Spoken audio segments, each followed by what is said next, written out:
So you've probably looked everywhere online, on YouTube, all the articles and blogs about how to get in shape and start the gym, and it's just information overload. Now I've been training for 5 years, and the last 2 years I've really been taking it seriously, and I've seen the most progression with my physique in that time. It's made me more confident, more attractive, and definitely improved my energy and mental state. And the physique that I put forward is not the one of the steroids, the huge Hulk looking. I like a more athletic, proportioned, well-defined athletic physique, like the Hollywood stars like Brad Pitt in Troy, or in Fight Club, or Captain America. So if that's something that you want to achieve, then here's how I would start as a complete beginner. I'm going to go over key exercises, rep ranges, and what to focus on with your eating. So let's go. Now the first thing that you want to focus on is the fundamentals, which is going to involve you going into the weight room. And I know there's a bit of anxiety at the start, because I had that as well, because all the big guys are there. But if you really want to make progress, you've got to go to the weight room. And the exercises that you're going to focus on are called compound exercises. Now these are exercises that involve the movement of multiple joints or muscles, and they tend to be used with the barbell, which is a long bar which you'll find in the gym. And there are lots and lots of compound exercises that you can do, but these would be the fundamentals that I would be focusing on. The squat, the bench press, the military press, the pull-up. And the next exercise that I'd really recommend you start doing is the plank, because it is really good for your core stability. Now the squats would be really good for engaging your quads, your hamstrings, your glutes, even your core, and even your erectors of your back as well. Then you've got the bench press, which would be really good for starting to work your chest, a bit of your front delt, your triceps. And the military press, key exercises to build up big shoulders, helps you work your triceps as well, and there's different variations you can do, seated and standing, and I would recommend seated to start off. And then you've got the pull-ups. This is the one exercise which you can do forever, which will literally take your back from 0 to gorilla mode. And the plank as well. I know a lot of people that neglect the core, and it really does show in their lifts. The core is key to real strength and drive when it comes to moving big weights, so it's important to start and actually put an emphasis on that. Even a minute or two at the end of your session of a plank would be really good for that. And before every session, this is a must, you have to warm up. I personally skip. I do that for 125 skips, and then I do anything like arm swings, leg swings, anything just to raise your core body temperature. You want to even be breaking a light sweat, because when you do that, your muscles become more elastic instead of stiff, and they can move and stretch a bit more, which reduces the risk of any injuries coming up. Now, when it comes to actually putting your training plan together, it really is not as complicated as the world makes out. So from the compound exercises that I've given you, pick 1 or 2 of them, and you're going to put them at the start of a session. And then after you've selected that, you're going to find 3 or 4 isolation exercises. And isolation exercises are basically exercises that involve one muscle or targeted on one joint basically.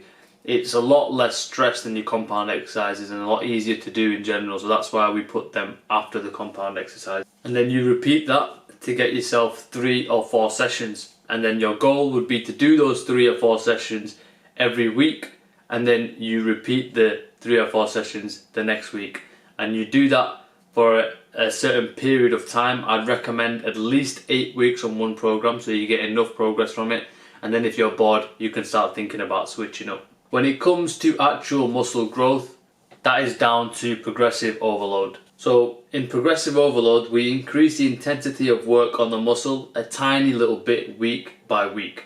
And the simplest way to do this is by increasing the weight slightly each week. And this causes tears in the muscle, which heal and become stronger and bigger.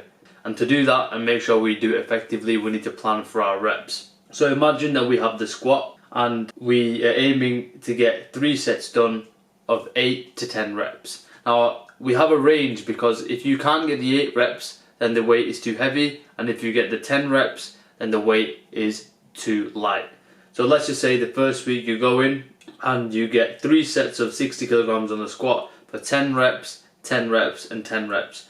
Now you've hit the maximum rep range, so that means the next week you go in, you're going to increase the weight. So you might go to 65 kg for your first set now, and hit that for 8 reps, and then the last 2 sets you might still get 10 and 10.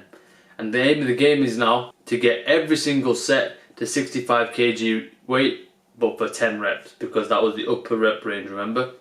And once you've done that, you can slowly increase it and increase it and increase it. And that is how muscle growth occurs. Now, that is for the compound exercises. And in some cases, you can even go to lower rep ranges. But for now, I'd stick to the 8 to 10 rep range, because it's a good rep range where you don't have to lift too heavy, which could risk an injury.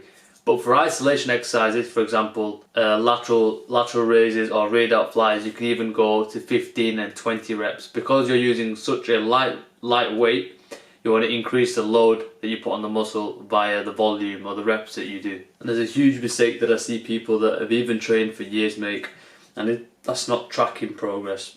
Tracking progress has 3 main benefits. The first one is that you actually can see what you need to do every session clear as day. There's no question about the targets you need to achieve. The second thing is you can track your progressive overload over time, so you can see if you're actually on track and making the muscle and strength gains. And then the third is a mental benefit. You get to see yourself making progress in visual form. You can see yourself making progress in the mirror. So it actually motivates you to keep going. And then with nutrition, I know it is so complicated nowadays with the keto and the intermittent fasting and this and that. I'll give you 2 simple things that you can do. Number 1 is get your body weight in kilograms, times it by 1.5, and that will be the amount of grams of protein that you should be aiming to eat every day. So if I weighed 70 kg and I times it by 1.5, then I'd be aiming for around 105 grams of protein per day. And the second thing is just start to cut out the bad eating habits, like the crisps, the chocolates, the snacks. Try to minimize them as much as possible, because you want to start ingraining healthier habits into your life. If you are in an Asian household, I would definitely recommend asking your mum, or just starting to slowly step away from eating the oily curries and foods and things like that, because it really is not going to help with your progress. And if you want a few really easy sources of protein, I'd recommend chicken breast, lean beef, eggs, protein shake, oats, wholemeal wraps, and these things that you can make anyway, and there's plenty of recipes and healthy baked recipes that you can follow for that. Now, the reason I really want to encourage you to do this is a lot of my confidence, and the reason that I'm making these videos and the person that I am today is because I started the gym. I really was quite an insecure person for a lot of my life, and I was almost had this facade because I was around people that are really confident. It sort of boosted me a little bit, but no one actually knew the extent of social or lack of social confidence that I had. But it was really in the 2 years that I started to take the gym seriously and really commit to it that I started to change and develop as a person. And I really believe that when you can look in that mirror and see a person that is ultimately one of the best versions of yourself that you can actually find, it will change the way that you perceive yourself and the world. But you know my message: keep building, keep progressing, and I'll catch you in the next one.